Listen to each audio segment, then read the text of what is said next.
Sa isang video na in-upload ni Sir Edito sa kanyang YouTube channel na Peking Bombay Vlog ay nandoon siya sa lugar kung saan nagtayo ng bahay si Sir Peter Paul. Kasama niya ang mga pamangkin niya dahil walang pasok ang mga ito at para matulungan siya. Natuwa si Sir Edito sa kanyang mga pamangkin dahil mas napabilis ang pagkarga nila ng buhangin kasi masisipag ang mga ito. Nakarating na nga sila Sir Edito sa pinatayuan ng bahay ni Sir Peter Paul at mabilisan nilang diniskarga ang buhangin. Pagkatapos ay pabalik na naman sila para magkarga ulit pero siya ngayon ay buhangin na may kasamang bato naman, kasi iyon ang gagamitin.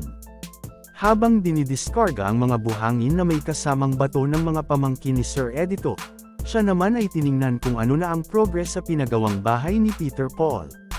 Napahanga si Sir Edito sa paraan ng paggawa dahil ayon sa kanya ang alam niya ay mga kahoy-kahoy lang. Napahanga din siya sa mabilisan at solidong progress nito at sa mga laki ng bakal na ginamit.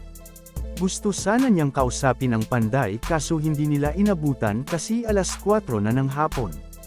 Dagdag niya na hindi siya nakapunta ng maaga dahil nagkaproblema ang sasakyan niya.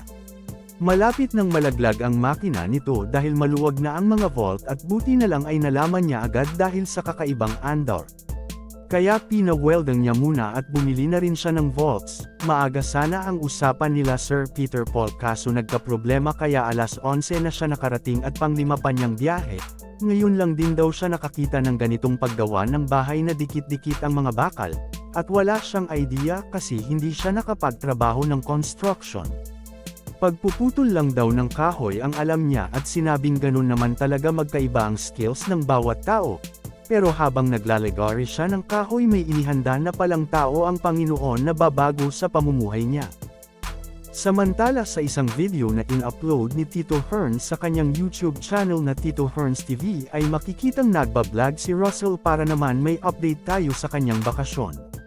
Papunta sila Russell sa Uma kasama ang mga kapatid ng makasalubong naman nila ang kanilang mama na may dalang tubig, gulay na pako at saging. May pang-ilang-ilang ng hinog ang saging kaya ibinaba ng mama ni Russell ang pinaglagyan nito para maibigay sa mga anak ang mga hinog. Nagpatuloy sila Russell sa paglalakad dahil pupunta sila sa bukid nila para manguha ng gulay at tubo. Nagdala na rin sila ng sabon dahil maliligo na lang din sila sa sapa dahil malayo ito sa kanila. Nakarating na nga sila Russell at makikitang wala pang tanim ang lupain nila. Ayon kay Russell na medyo napatagal itong taniman kasi nagkasakit ang mama niya at ang papa na lang niya ang nag-asikaso nito. Ipinakita din niya ang dating tinayuan ng bahay nila at aminado si Russell na namimiss niya ito. Pinakita naman ni Russell ang video kung saan nagiling sila ng palay kasama ang mga kapatid at kaibigan. Nauuhaw sila Russell habang naglalakad kaya agad naman silang uminom sa may tubod na tubig gamit ang dahon ng saging.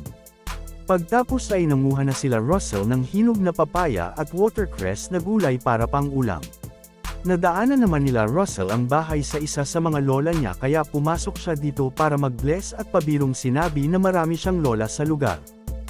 Kung nagustuhan mo ang video na ito ay feel free sa pag-subscribe at hit the notification bell dahil kung papalarin man nakikita ang channel na ito ay pipili ako ng TV Scholars na mabibigyan.